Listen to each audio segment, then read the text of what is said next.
Bonjour et bienvenue à votre émission Lumière du monde. Ça fait plaisir de vous retrouver. Aujourd'hui, une belle programmation. Une émission qui nous met sur la piste de l'amour, mais pas n'importe quel amour, celui de l'agapé. J'avoue, c'est un drôle de mot, un mot issu du grec que nous apprivoiserons ensemble aujourd'hui. L'agapé signifie l'amour inconditionnel, celui-là même que le Christ nous a enseigné. Nous verrons dans notre émission qu'il se décline de toutes sortes de façons dans nos vies. Au niveau de nos relations avec les autres, le fondateur du Centre Agapé, Denis Petitclerc, un amoureux de la parole, nous en parle. Au niveau social, nous découvrons un organisme de solidarité de Beauport, Entraide Agapé. Au niveau de l'amour humain, nous nous laisserons toucher par un vidéoclip sur le Cantique des Cantiques, un hymne à l'amour véritable.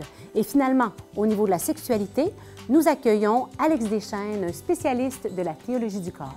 Bonne émission!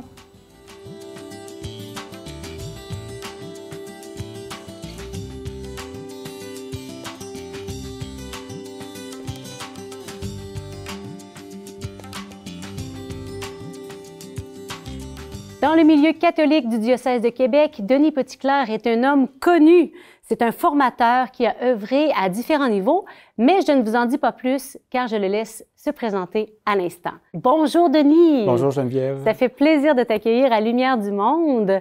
Alors, pour le bénéfice de tous, dont le mien, est-ce que tu prendrais quelques minutes pour te présenter?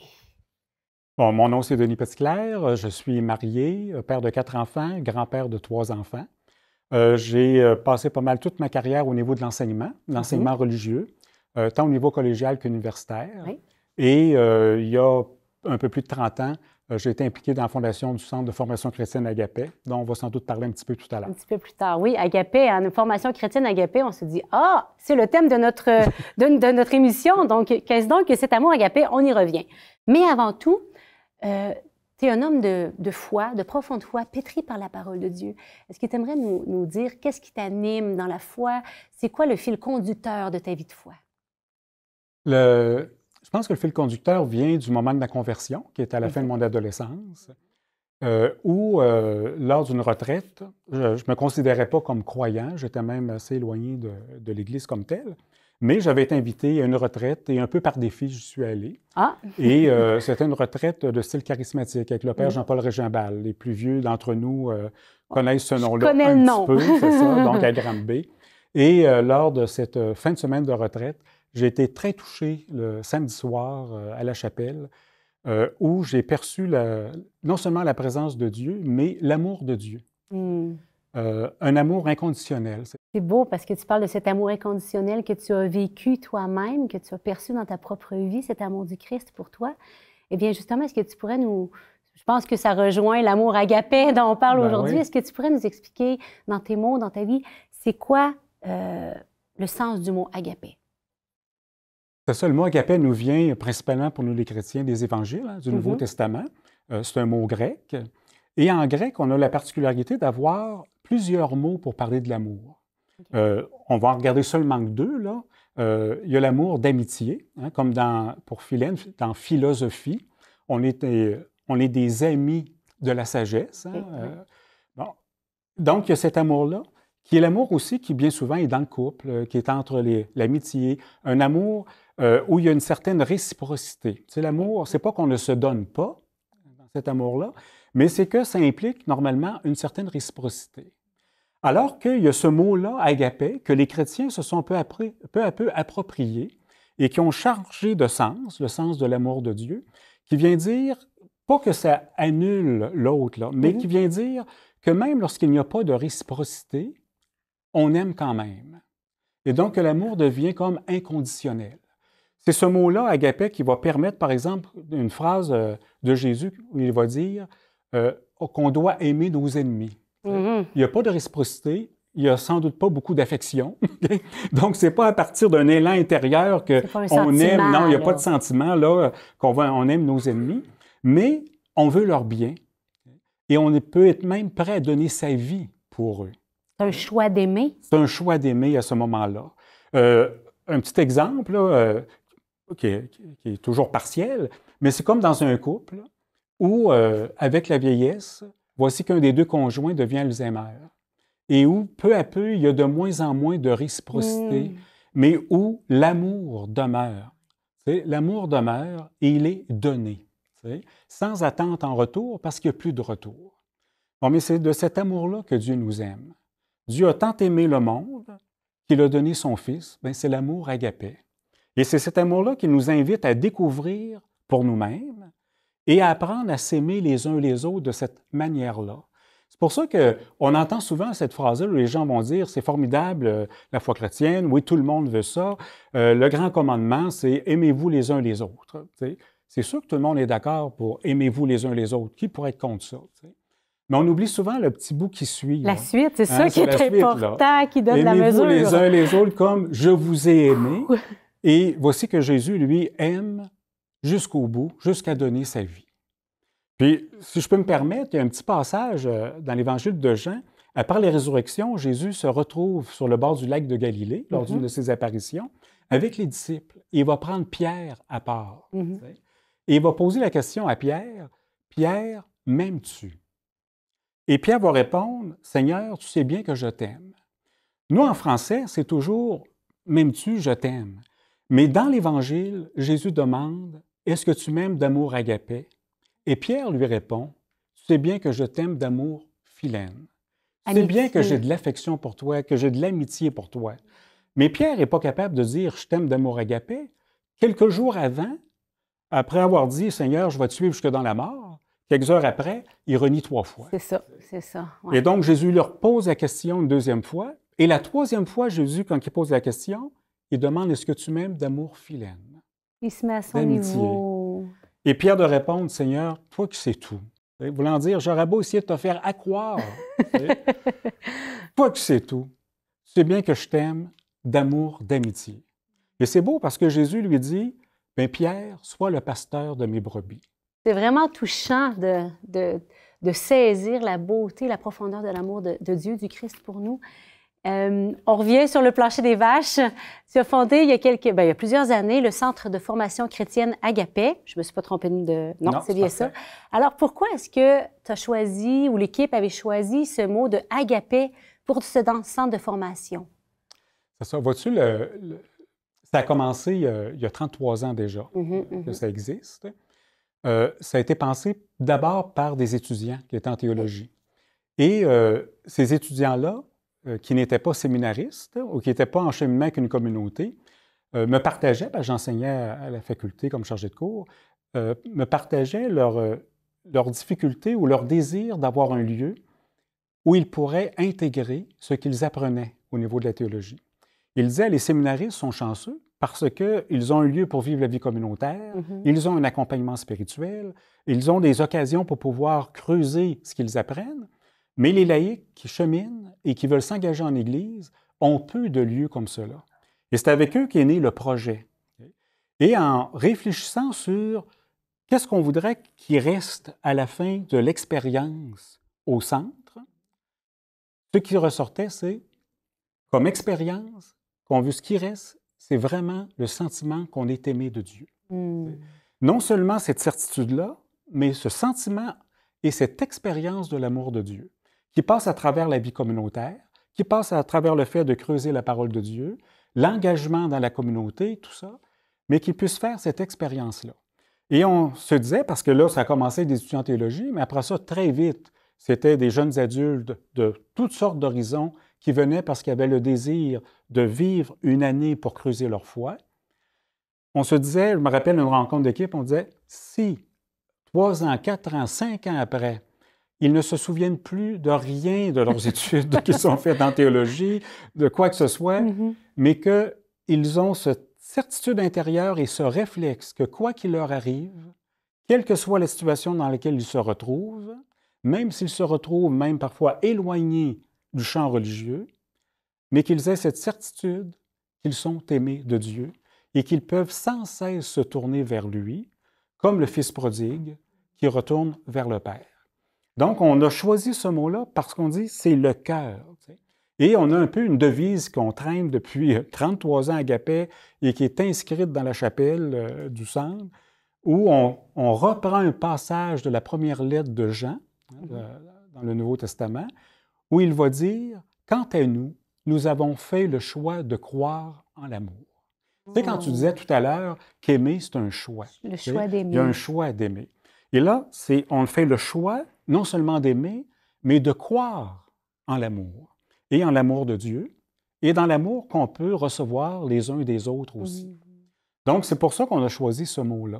Merci, Denis, de nous avoir partagé ton expertise, j'allais dire, sur le sujet de l'agapé.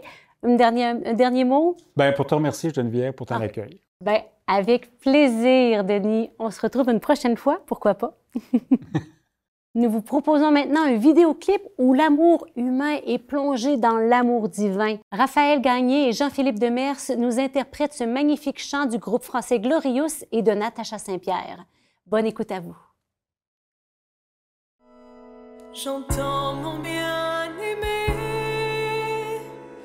son cœur m'appelle, mon âme est toute prête à ses merveilles. Le voici qui bondit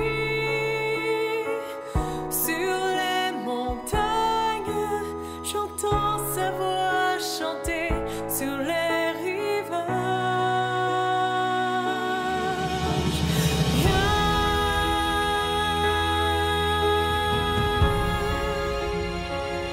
Mon cœur t'appelle,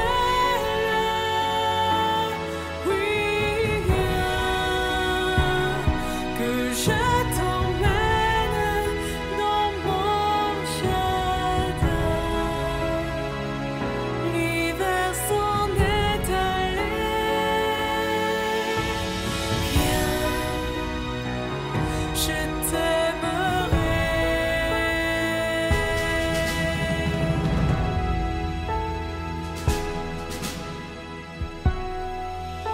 Lève-toi mon ami,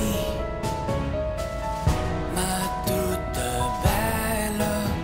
L'hiver s'en est allé, les fleurs s'éveillent. Vient le temps des chansons et des je t'aime. Entends ce chant d'amour pour toi s'élève.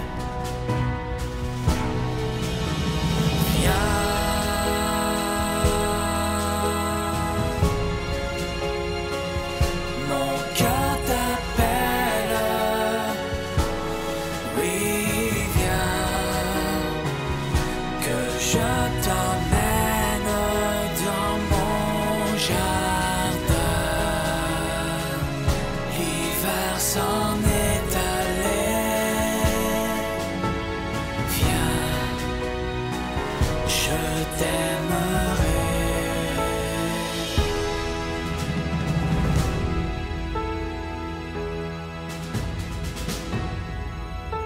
Cet amour est plus fort que nos misères, l'amour d'un Dieu venu sur notre terre. La grâce qui guérit et qui relève, voici l'amour qui jamais ne s'achève.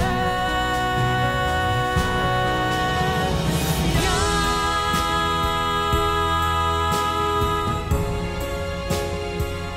mon cœur t'appelle, oui, viens,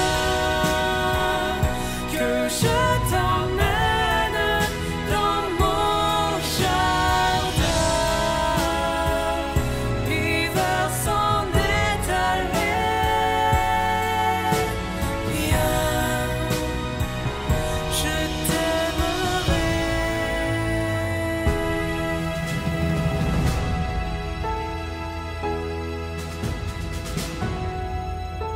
Viens,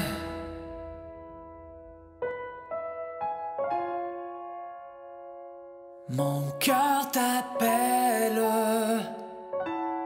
oui, viens, que je t'emmène dans mon jardin.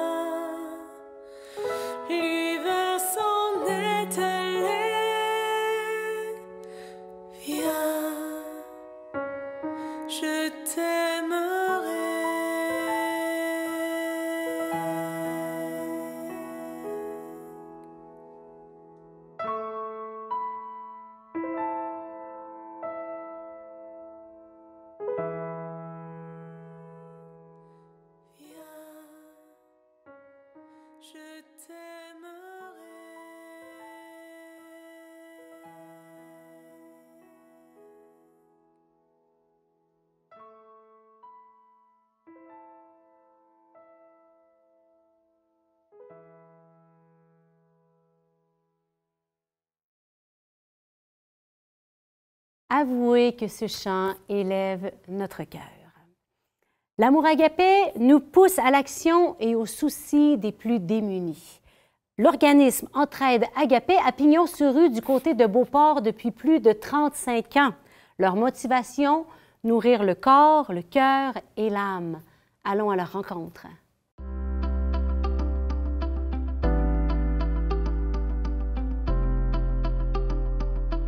Entraide Agapé, pour faire un bref historique, ça a commencé en 1981. C'est fondé par Josiane et Émilien Thériault. Ils ont commencé en faisant des soupers communautaires dans Saint-Roch. C'est vraiment en 1984 là, que ça a été fondé comme organisme à but non lucratif. Et entre-temps, ils ont ouvert la première banque alimentaire de Québec dans leur résidence où ce qui redistribuait des denrées. Puis lentement, l'organisme a grossi. Donc, l'achat du bâtiment là, qui est encore aujourd'hui la banque alimentaire. Maintenant, on est rendu là, à une vingtaine d'employés. On a environ là, 200 personnes annuellement qui s'impliquent bénévolement. Donc, en gros, on aide 4000 personnes par année.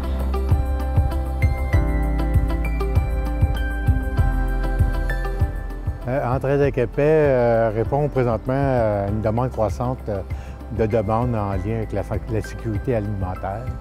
Ce qu'on a remarqué avec la pandémie, c'est de plus en plus de personnes qui sont des travailleurs, donc qui ont vu leurs horaires diminuer, leur salaire diminuer. Pas nécessairement des gens en pauvreté, mais des gens en précarité qui ont dû faire face à une nouvelle réalité, soit des pertes financières ou l'augmentation du taux d'endettement familial.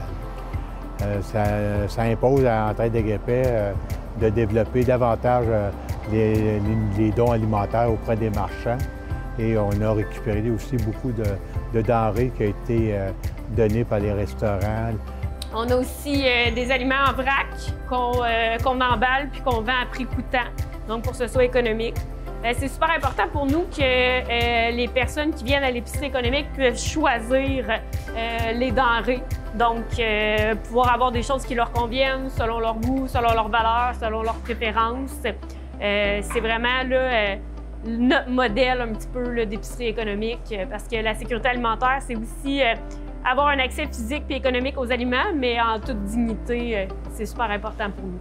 Ça fait qu'Entraide Agapé, depuis les 8 dernières années, ont pris un envol assez phénoménal au niveau du soutien aux familles vulnérables.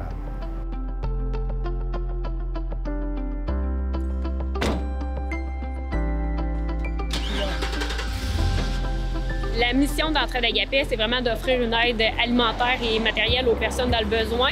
Mais en dehors ou en complémentarité avec cette mission-là, on fait beaucoup de choses. J'aime ça les appeler les champs d'action. De plus, Entraide Agapé aide aussi beaucoup les gens au niveau de l'aide matérielle. On a une ressourcerie puis on fait des dons à 100 de personnes qui ont besoin des réfrigérateurs, des laveuses, des équipements pour soutenir leurs besoins. Alors, on va en porter beaucoup. C'est au-delà de près de 50 000 par année qu'on octroie à ces personnes-là.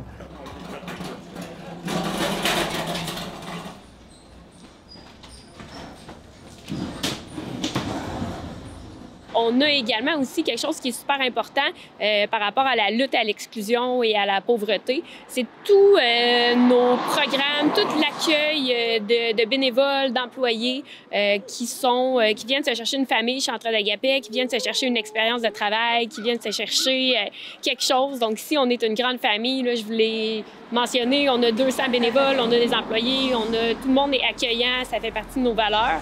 Entraide Agapé met en place aussi des forums d'aide aux personnes qui font face à la violence conjugale. On a une intervenante communautaire, Aïcha, qui est une Marocaine, qui prend ces groupes-là la fin de semaine avec le jardin pour leur permettre de parler, de sortir, puis qu'on puisse les référencier vers des organismes pour les aider. L'Entraide Agapé travaille présentement sur un projet aussi pour aider les gens en itinérance dans Beauport, pour leur permettre, eux aussi, d'avoir une place pour se recueillir, manger, changer de linge, prendre une douche. Alors, il y a beaucoup de projets qui sont sur la planche de travail. Une fois que le confinement va être terminé, ça va nous permettre de relancer tous ces projets-là.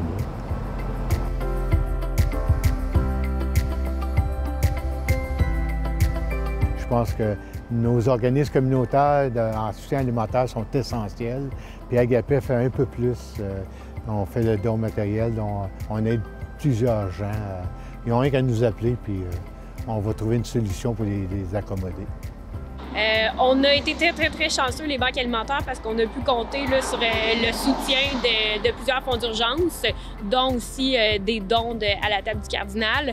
Monsieur et Mme Thériault était sincèrement croyant, très croyant, et c'est des valeurs qu'on a ramenées chez Entraide Agapé depuis quelques années. Vous avez vu le camion, Monsieur le cardinal avec la table du cardinal ont participé grandement au financement du camion. C'était essentiel pour nous pour récupérer les denrées alimentaires. Je tiens principalement à remercier la table du cardinal, à Monseigneur Lacroix, tout ça, pour le soutien à Entraide Agapé. Pour nous, c'est inestimable.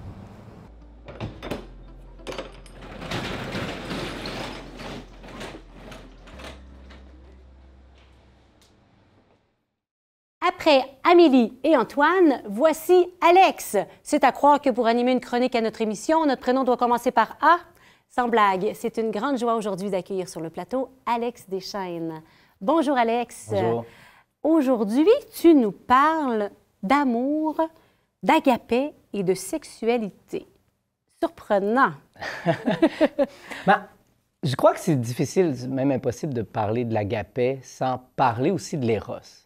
Parce que, comme nous rappelle souvent Jean-Paul II, Benoît XVI, l'amour, c'est une réalité.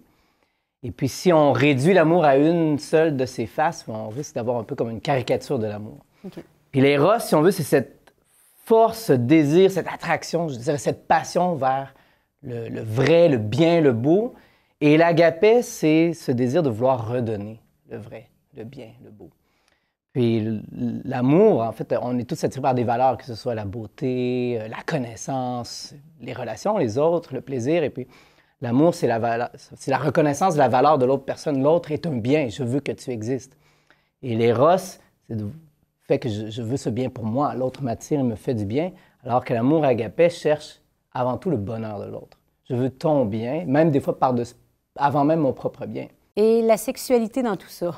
Comment, au fond, l'agapé peut-être peut s'insérer dans la sexualité? Je pense que c'est évident pour l'éros, parce qu'on est attiré par l'autre. C'est très naturel. Oui, voilà.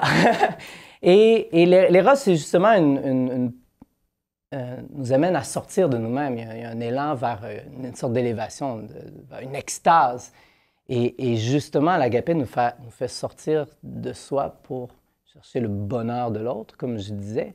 Et puis donc, dans la sexualité, comment l'agapé s'exprime? D'abord, je ne veux pas chercher uniquement ma propre satisfaction, évidemment. Mon propre plaisir. Sinon, je réduis l'autre à une chose, à un objet, même à une marchandise, si on veut, ouais. Un instrument. Puis, et je dirais concrètement, dans une dynamique, par exemple, de couple, il y a des moments où, évidemment, mon désir peut être fort, mais l'autre n'est pas disposé. Et donc, je dois attendre, et ça demande beaucoup d'amour, tout simplement, de l'autre. Peut-être parfois, ça peut être l'inverse aussi, où le désir n'est pas nécessairement à son plus intense. Au sommet. Au sommet, mais... et je ne parle pas du tout